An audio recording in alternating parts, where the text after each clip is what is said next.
Now at 10 on the eve of a historic impeachment vote in Congress, how tomorrow's events will play out in our nation's capital. And a bill at the state capitol would force local police to enforce federal immigration laws, how local authorities are reacting. Plus, why the Boys and Girls Club has ended its reading program with the National Foundation and how it affects 5,000 Dane County children. From the Channel3000.com Alert Center, this is News 3 Now at 10. Thanks for joining us tonight. The rules for the House impeachment debate and vote are now set. The House Rules Committee tonight voted along party lines to approve 6 hours of debate tomorrow and with no amendments allowed. And separate votes will be held for each of the 2 articles of impeachment against President Trump. On the eve of an impeachment vote, President Trump lashed out at Speaker Nancy Pelosi in a scathing 6-page letter. The president wrote more due process was afforded to those accused in the Salem witch trials. The vote is expected to fall largely along party lines in the Democratic House before heading to the Republican-controlled Senate. It's clear that Senator McConnell wants to use the Senate to help participate in a cover-up. The House made a partisan political decision to impeach. I would anticipate we will have a largely partisan outcome in the Senate. I'm not impartial about this at all. The Senate Majority Leader has said a trial will be the first order of business in the new year, but the timing and format remain unclear. It has been almost exactly 21 years since the House voted to impeach President Bill Clinton. And on the eve of this historic vote, protesters are gathering in support of impeachment. Those rallies were held in cities across the country, from New York to Michigan to Southern California. As Madeline O'Neill can tell you, that includes right here at home. Maddie?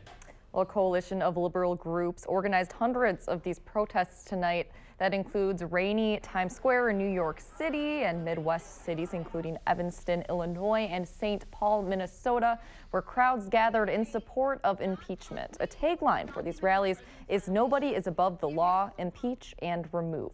Now, here in Madison, hundreds gathered at the Capitol. Organizers say Trump has abused his power of office, and they're asking Congress to impeach and remove him. As a citizen, I take my responsibility very seriously. I believe that we are the government. We're those people we put into power, and they speak for us. And so when they're no longer speaking for us, then it's time to make a change. According to the most recent Marquette poll, about 40% of people in Wisconsin support impeachment and removal, while 52% oppose it. Those numbers have stayed pretty steady over the past couple of months. Now, if the Democratic-controlled House votes in favor of impeachment, Trump will become the 3rd president in U.S. history to be impeached. His removal from office would require a 2/3 majority vote in the Republican-controlled Senate after that. And that, of course, will be very difficult to do given the numbers. Maddie O'Neill reporting. Maddie, thank you. And we will have full coverage of tomorrow morning's House vote. CBS will go on the air with a special report. The full House is expected to convene at 8 a.m. Central Time to begin their debate, again, which could last up to 6 hours. The House of Representatives approved a $1.4 trillion spending package today that would fund the government through fiscal year 2020. The Senate still needs to pass it, and President Trump needs to sign it by Friday to avert a government shutdown. The legislation includes a military pay raise, funding for election security, gun research, and raises the federal tobacco purchasing age to 21. Rick Gates has been sentenced to 45 days in jail, 3 years probation by a federal judge. Gates, one of the most significant former Trump campaign advisors who flipped on the president in the Mueller investigation. He agreed to plead guilty to related charges of conspiracy and lying to investigators in February of 2018. He also agreed to cooperate, giving Mueller's team key insights into Paul Manafort and Trump's actions in 2016 during the height of the Russia investigation. Tonight, we're also learning that Manafort, the former campaign manager for the president, has been hospitalized while serving his prison sentence. According to 3 sources, Manafort, who is serving more than 7 years in prison after being convicted as part of the special counsel's Russia investigation, was moved to the hospital last week from a federal prison in Pennsylvania for a heart-related condition. The death toll has risen in the Deep South following a string of storms and tornadoes that ripped through Louisiana, Mississippi, and Alabama. 4 people are now confirmed dead. More tornadoes were reported in the 3 states in the past 24 hours than the U.S. typically sees in all of December. So far, the National Weather Service says nearly 24 of them have been confirmed, and that number could rise since teams are still surveying the damage. Well, let's get a look at our forecast now. Here's Chief Meteorologist Gary Canalti in the Weather Center. Well, around here, temperatures obviously are way too cold for severe weather. We're seeing some snow flurries, though, on high-resolution Doppler tonight. You can see those little patches of snow flurries moving on through. It's actually with a surge of colder air moving in from the north. And while high temperatures today were in the mid to upper 20s, a couple of places like Boscobel and Janesville hit the 30-degree mark. You can see the effect that cold air is having. Madison still at 24, the Dells at 20, and already down to 12 degrees in Black River Falls, where wind chills are dropping close to 0. By tomorrow morning, look for temperatures here in Madison to be down around 5 degrees, with wind chills as cold as 10 below 0. Tomorrow, look for a sunny day, but it will be cold with a high of 18. Later on, I'll take a look at a forecast that includes a warm-up that will last right through the Christmas holiday. Gary, thank you. Local law enforcement across Wisconsin could be forced to enforce federal immigration laws. That's under a bill at the state capitol. The controversial bill to ban sanctuary cities had a public hearing today. The bill is targeting policies in Milwaukee and here in Madison that limit the amount of immigration enforcement that local police officers do. You may remember when ICE had a 4-day operation here last year, police did not assist them with arrests, and ICE didn't tell city officials that they were coming. This bill would require local law enforcement to cooperate and enforce federal law. When aliens walk out the front of the jail that could have been handed over to Immigration and Customs Enforcement for removal proceedings, they have the opportunity to commit additional crimes. An individual with prominent Hispanic features had acid thrown in his face and was accused of being an illegal, right? These are the types of measures that support that kind of thinking. Dane County Sheriff Dave Mahoney tells us he also opposes the bill. He says it would put responsibilities on already overstressed municipalities and would eliminate trust. In the end, activists believe if it gets to the governor's desk, he will not sign it. State Republicans have a plan to reject a planned raise for Wisconsin state troopers. The contract would give them a 2% pay increase for the next 2 years, but the deal was not listed on the agenda for tomorrow's special legislative committee meeting. It still could be voted on at a later date. The panel is slated to approve 2% pay raises for other state employees and workers at the UW system. Republicans also plan to reject Governor Evers' call to raise the minimum state salary to $15 an hour. New at 10, a woman was killed this morning while walking down the street in Times Square when a piece of facade fell off a building and killed her. The 60-year-old was pronounced dead at the scene. Until the engineers deem the area safe, it will remain closed. For about 5,000 kids in Dane County, this is the last month they will receive books from Dolly Parton's reading program. The United Way of Dane County decided to not continue its partnership with that national foundation. Amy Reed joins us now to explain what's next for these kids affected. Amy. Yeah, the United Way of Dane County said that this was a difficult decision for them, but they said the operating cost was too high for them to continue. They're working with Parton's Imagination Library to find a new nonprofit to work with, but while that's in flux, they want to highlight options families still have in the county. The fairy is about to start. Let's go. The importance of reading. It was there, man. You flipped out. Is not lost in Dane County. There's now a whole body of evidence with baby brain research where we know how important it is to stimulate infants' brain development starting at birth. And reading is the easiest way for parents to do that with their children. Karen Mahoney knows that through her work with Reach Out and Read Wisconsin. If you talk about long-term gains, the #1 indicator for adult health outcomes is not income level, which most people think. It's actually literacy levels. Knowledge of what Karen does is all the more important now following the loss of the Dollywood Foundation Imagination Library, which gave out more than 100,000 books in its time here. The foundation's local partner, United Way of Dane County, announced their partnership will end this month. And don't forget, for the 5,000 kids they serve, there are still resources out there. The Madison Reading Project works with communities to get kids free books, and United Way also encourages parents and kids to use their local libraries. It's great to be able to come to work every day and support clinics in the work that they're doing. Karen's group helps doctors work with parents to encourage and help them feel comfortable reading with their kids. This week is going to be hot. Because that, she said, with or without these books, is what it's about. You're right, his dad said.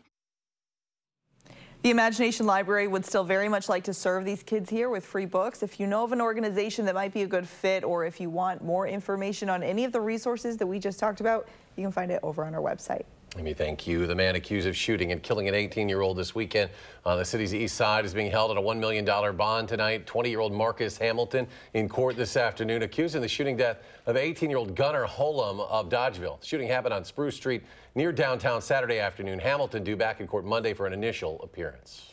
A grocery store on Janesville's east side will only be open for a few more days, according to its owner. Mauer's Market on Milwaukee Street was only open for a year and a half before owner Jeff Mauer says money began to run out. Now city leaders in Janesville are concerned others will not have a place to buy groceries.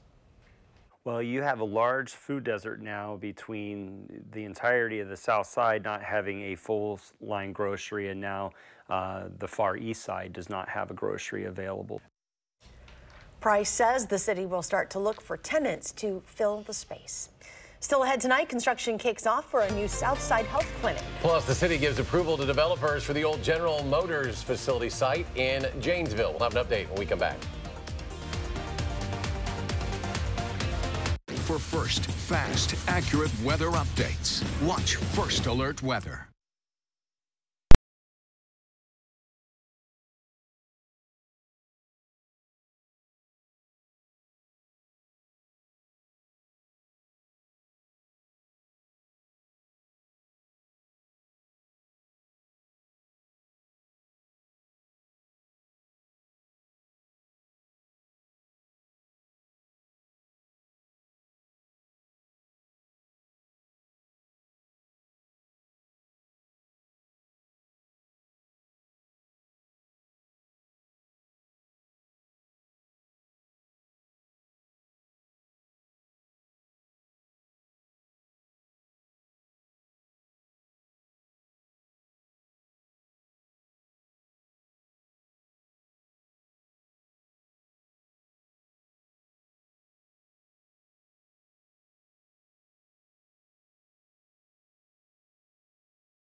Welcome back. Madison Mayor Satya Rhodes Conway is flipping the switch on the city's newest solar panel project. The panels on top of Metro Transit's bus garage roof are a 120 kilowatt system that's expected to offset 98 metric tons of carbon dioxide each year. It's Madison's most powerful solar panel project to date and will help the city reach its 2030 goal of 100% renewable energy for city operations. Power tools manufacturing company Milwaukee Tool will build a new campus in Menominee Falls. Its $100 million investment means the creation of 870 new jobs by 2025. The company is also investing $7.5 million to expand its Imperial Blade subsidiary in Sun Prairie. The company is eligible for millions of dollars in tax credits if it follows through on jobs promises. SSM Health taking the first steps to start construction on the replacement of its 60-year-old clinic on Fish Hatchery Road. The new site just north of the existing clinic would be a 5-story building offering primary care services as well as specialty programs that were removed from the South Madison site years ago. Now, pending city approval, SSM hopes to break ground in the spring. The new campus will be renamed SSM Health South Madison Campus. The Janesville Plan Commission has approved a preliminary development plan for the former GM site. According to our partners at the Janesville Gazette, that plan includes zoning for industrial, residential, and mixed uses, and those could change depending on bids to build at the site. It's meant to be used as a roadmap and marketing tool for the new Centennial Industrial Park. Hundreds of Madison area families received a holiday ham today thanks to Hy-Vee and Hormel Foods. It was the third year for Hams for the Holidays. Madison police were also involved in this. They gave out 300 hams to help families enjoy a holiday meal. Just a good holiday community outreach, something that we're able to do thankfully each year, and it's grown, and we've kind of changed locations just to reach different parts of the community. Hams for the Holidays takes place in cities all across the Midwest each year. Final chapter in the Star Wars saga hits select theaters on Thursday, but there are already people camping out in advance of the first screenings. This is video from the TCL Chinese Theater in Hollywood. Some of these fans have been waiting there since yesterday morning. Star Wars: The Rise of Skywalker is the long-anticipated conclusion of the Skywalker saga, which has spanned 4 decades and some 9 episodes. The film is rated PG-13, opens theaters nationwide this Friday. Chief Meteorologist Gary Canalti joins us now with a look at our getting cold forecast. Yeah, I'm glad I'm not waiting for Star Wars to open here. I remember when it first came out in 1976, seeing the first one. That's the only one I've seen. So really? Yeah, I know. You got some catching up to do. I've lived Gary. a sheltered life. Hopefully you can stay sheltered at least for the next day and stay warm. We got some snow flurries coming down, and that's actually with a surge of colder air dropping southward across the state. You can see how the skies have actually started to clear out in northern Wisconsin. And look at the difference in temperatures. Madison at 24, Marshfield's at 6, Superior's at 5 below 0. Wind chills right now are running in the teens to around 20 below 0, but as the winds pick up later on tonight, they could see wind chills in parts of northeastern Minnesota where wind chill warning is in effect down to 50 below 0. And the wind chill advisory areas of north central, northwestern Wisconsin and parts of north central Minnesota could see wind chills as cold as 35 below 0 by morning. We're looking at wind chills here, perhaps as cold as 10 below 0 by tomorrow morning, with actual air temperatures in the single digits above 0, but not having snow on the ground makes a big difference. We'll be back in the 40s by Friday, and it looks like we'll stay at or above 40 degrees all the way through Christmas Day, and we should also stay dry until Christmas Day afternoon, and then we'll see rain showers. Snow on the ground to our south, to our north, but we got this little sliver in between where we are. And I don't think that will fill in before Christmas, because temperatures after that 18-degree high tomorrow will go up to 34 on Thursday. Even if we have precipitation, it'll be in the form of rain, but we're not even expecting that as we head from Friday all the way through Christmas Day. And then by Christmas Day afternoon, we might see a couple of rain showers, turn a little colder toward the end of next week, but temperatures will still stay above normal. And looking at the Climate Prediction Center 8 to 14-day temperature outlook, between Christmas and New Year's, temperatures expected to be above normal through much of the eastern 3/4 of the nation, with above normal precipitation from the Midwest to the Southwest, the highest probabilities in the southwestern part of the country. Storm track will start to reestablish itself, but some of this precipitation will be in the form of rain because temperatures will just be too warm for snow, at least in the short term. The almanac for today shows a high temperature of 27, the low at 16. Almost right at the averages of 29 and 15. But right now, while we're at 24 degrees with partly cloudy skies, the wind chill has dropped to 16 degrees, and those winds are shifting around to a more northwesterly direction, and that will start to allow the cold air to drop in. But it'll be a quick shot of cold air. The upper level winds from the northwest, but notice how the jet stream pushes to the north. There's a powerful storm system along the west coast, brings a lot of rain and mountain snows along the western portion of North America, but that'll take it pretty much into western Canada. And for the time being, we're going to miss the main storm track. We'll just see the warmer air move back. So the cold front's moving through right now, but to the west it becomes stationary and eventually will turn into a warm front and come right back in by Wednesday night. So these very cold temperatures north of the cold front will give way to increasing temperatures already by Wednesday evening. You can see what will cause this.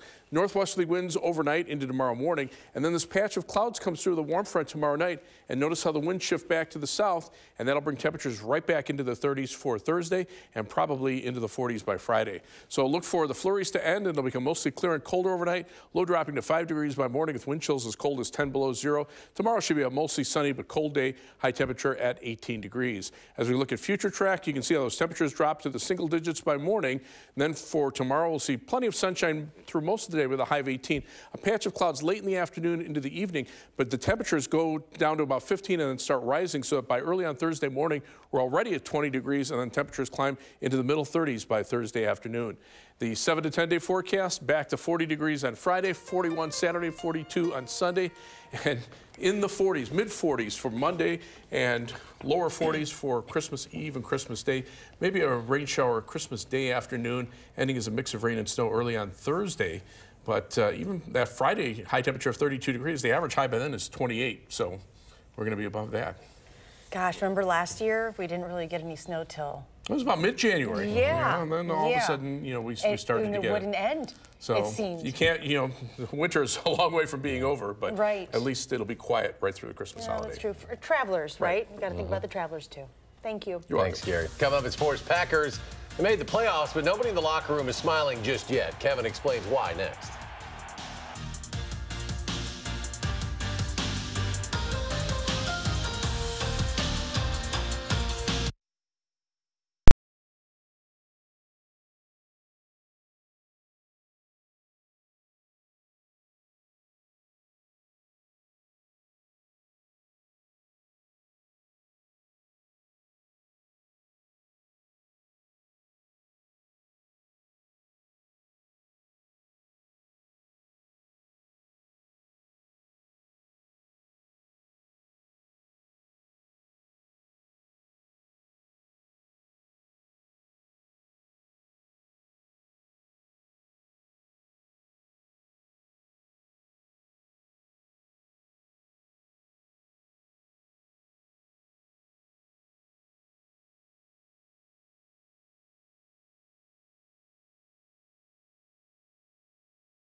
Pro Bowl announcements tonight, and the Packers will send 2 starters. Quarterback Aaron Rodgers is going for the 8th time. Left tackle David Bakhtiari making his 2nd appearance. But this week, the Packers aren't worrying about anything but Monday Night Football. A win at Minnesota means the Packers win the division and get a home playoff game. But the players aren't satisfied with anything short of competing for and winning championships.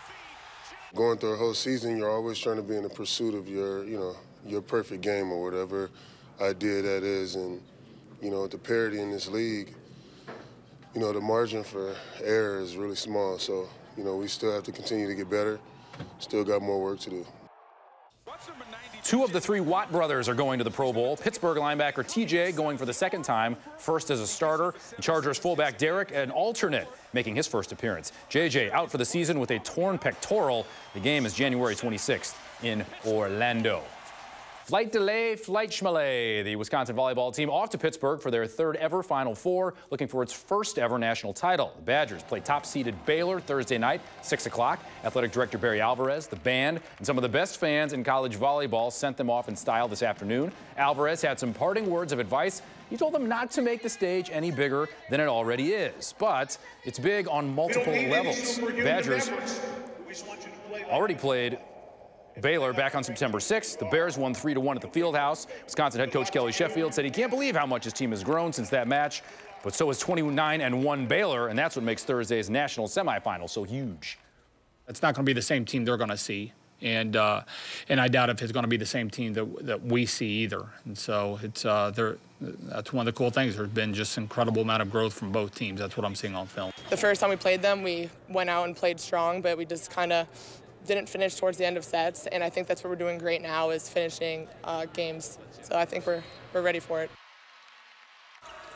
If Michigan State loses to Northwestern tomorrow night, 14 Big Ten teams will be 1-1. The Badgers have been hot and cold as anyone in the conference. Head coach Greg Gard said that's the nature of the Big Ten. Brad Davison hopes they can learn from the cold and get back to being hot. We've played really, really well, and then we've had games where we haven't showed up and played quite as well. So whether it's, I'm not sure, I wish we all had the answers of why that is, but we're just, we're focused on getting better each day. And whether that's every practice, every game, every film session, every time in the weight room, I'm just trying to take advantage of those opportunities because, we know how good this team can be. Marquette finished with finals, hosting Grambling at the Fiserv Forum. MU going outside. Sakar Anam, catch, shoots, 3 points. He hit his first 5 threes, had 18 points in the game. Marcus Howard left wide open. And he's been doing this for 3+ years when he's wide open. Buckets, 26 points, game high. Marquette wins 93-72. They're 8-2. We're ready for one more break. Look out, Marcus Howard.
Chilly one coming tomorrow, Gary. Yeah, I got some flurries coming through tonight, and right behind it follows the cold air. 24 Madison, 11 in Black River Falls, where wind chills are down around 0. That's what's coming in this direction. In fact, by tomorrow morning, we'll be down around 5 with wind chills to 10 below 0. High tomorrow 18, but back up to 34 on Thursday, and in the 40s through Christmas. And thanks for joining us tonight for News 3 Now at 10. Do something good, and we'll see you back here tomorrow.